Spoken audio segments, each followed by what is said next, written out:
નમસ્કાર. અગર તમને લાઈફમાં સ્ટ્રેસ, એન્ઝાયટી, ડિપ્રેશન છે તો આજે હું તમને એક એવો અફર્મેશન આપવા જઈ રહી છું કે જે તમને એમાંથી બહુ જ જલ્દી અને સારી રીતે ને હંમેશા માટે બહાર લઈ આવશે. સી, આપણને લાઈફમાં સ્ટ્રેસ, એન્ઝાયટી, ડિપ્રેશન ક્યારે આવે છે? જ્યારે આપણે એક વસ્તુ વિચારી છે પણ એ રીતે વસ્તુ ના થઈ. આપણે વિચારી હતી સિચ્યુએશન એક્સ પણ થઈ સિચ્યુએશન વાય. મતલબ જ્યારે વસ્તુ અને પરિસ્થિતિ તમારા પ્રમાણે નથી હોતી તો તમને સ્ટ્રેસ થઈ જાય છે, એન્ઝાયટી આવે છે, ડિપ્રેશન, ગુસ્સો, એંગર, આ બધું જ આવી જતું હોય છે. તો આજે હું જે અફર્મેશન કહેવા જઈ રહી છું એ અફર્મેશન તમારે બોલવાનું છે જ્યારે એવી સિચ્યુએશન આવે ત્યારે પણ, અને એવી સિચ્યુએશન ના હોય તો પણ. તમારે ફક્ત એક વસ્તુ બોલવાની છે, જે થાય એ સારા માટે થાય. સી, આ વસ્તુ તમે પણ અનુભવ્યું હશે કે આપણે બધાએ અનુભવ્યું હોય છે કે આપણે જે ધારી હતી એ રીતે એ વસ્તુ ના મળી આપણને. એક એક્ઝામ્પલથી કે ભાઈ આપણે વિચાર્યું હતું કે અહીંયા એડમિશન થઈ જાય આપણા દીકરા દીકરીનું, પણ પર્સન્ટેજ ઓછા આવ્યા કે વોટ એવર અને બીજી કોલેજમાં મળ્યું.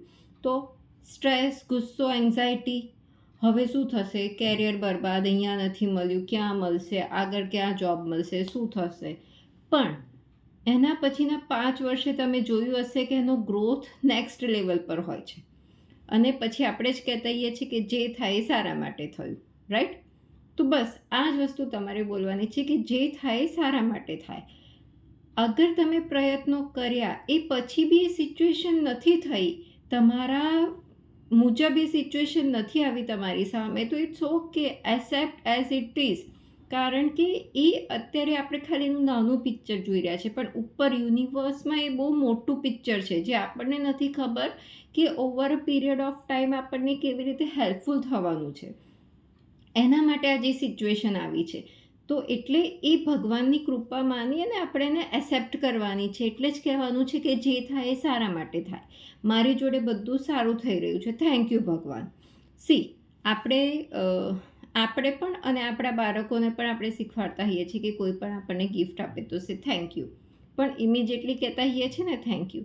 નહીં કે આપણે ગિફ્ટ ઘરે લઈ જઈએ, જોઈએ, વાપરીએ, અઠવાડિયા 15 દિવસ પછી કહીએ થેન્ક યુ. ના, તરત જ કહી દેતા હોઈએ છીએ ને થેન્ક યુ.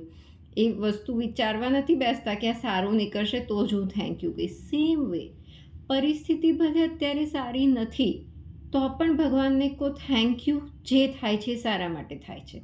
મારી જોડે બધું સારું થઈ રહ્યું છે. આ વસ્તુ તમારા માઇન્ડમાં સેટ થઈ ગઈ ને એકવાર RAS સિસ્ટમમાં, પછી ઓટોમેટિક યુનિવર્સ તમને એ રીતે એની જ સિચ્યુએશન આપશે કે દરેક સિચ્યુએશનમાં જેમાં તમારું સારું હોય. અત્યારે ગમે તેટલી વર્સ સિચ્યુએશન હોય, બી પોઝિટિવ અને કહો કે પોઝિટિવ બી તમે આપોઆપ આવવા માંડશે પોઝિટિવિટી. જ્યારે તમે બોલશો કે જે થઈ રહ્યું છે સારા માટે થઈ રહ્યું છે તો automatic you will B positive.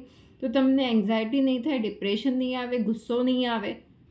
કેટલા બધા ફાયદાઓ થશે. ફક્ત તમારે અત્યારે જે સિચ્યુએશન છે ને એઝ ઇટ ઇઝ સ્વીકાર કરી લેવાની છે.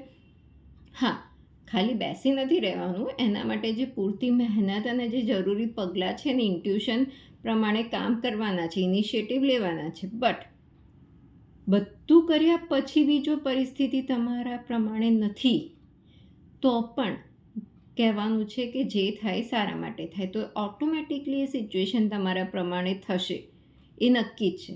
જરૂર છે ફક્ત અને ફક્ત એ વસ્તુ સ્વીકારવાની કે જે થાય છે સારા માટે થાય છે. મારી જોડે બધું સારું થઈ રહ્યું છે. આ એક વસ્તુ તમારા મનમાં ઘર કરી જવી જોઈએ. અને આ પરિસ્થિતિ ભગવાને આપી છે, થેન્ક યુ ભગવાન. કારણ કે ભગવાન હંમેશા આપણા માટે સારું જ વિચારવાના છે. આપણે આપણા માટે બી સારું જ વિચારવાનું છે. એટલા માટે ભગવાન તો દેખો આપણા માટે સારું વિચારે છે, પણ આપણે પરિસ્થિતિને નેગેટિવ વિચારી અને એને નેગેટિવિટીમાં કન્વર્ટ કરી દેતા હોઈએ છીએ. તો ભગવાને આપણને લોંગર ટાઈમ માટે બહુ સારું ઓપ્શન આપ્યું છે, પણ એ વસ્તુ આપણે જોઈ નથી શકતા અને બધી નેગેટિવિટી માઇન્ડમાં ભરી દઈએ છીએ. અને પછી નેગેટિવિટીમાં જઈને આજુબાજુની સિચ્યુએશન નેગેટિવ એટ્રેક્ટ કરીએ છીએ. તો એટલું આ બધું નથી કરવાનું. હવે જ્યારે આજથી ખબર પડી ગઈ છે, બી પોઝિટિવ, હંમેશા બોલો જે થાય છે એ સારા માટે થાય છે. આ વસ્તુ કરીને જુઓ અને આપના અનુભવ મારી જોડે શેર કરો. કોઈ ક્વેરીઝ હોય તો આપ કમેન્ટ કરીને પૂછી શકો છો. મારી કોન્ટેક્ટ ડિટેલ્સ ડિસ્ક્રિપ્શનમાં છે. આશા રાખું છું આ વિડીયોથી આપને પ્રેરણા મળી હશે. વિડીયો પસંદ આવ્યો હોય તો વિડીયોને લાઇક કરજો અને ચેનલને સબસ્ક્રાઈબ કરજો. મને સાંભળવા બદલ અને આપનો કિંમતી સમય આપવા બદલ આપનો ખૂબ ખૂબ આભાર. ફરી મળીશું નેક્સ્ટ વિડીયોમાં.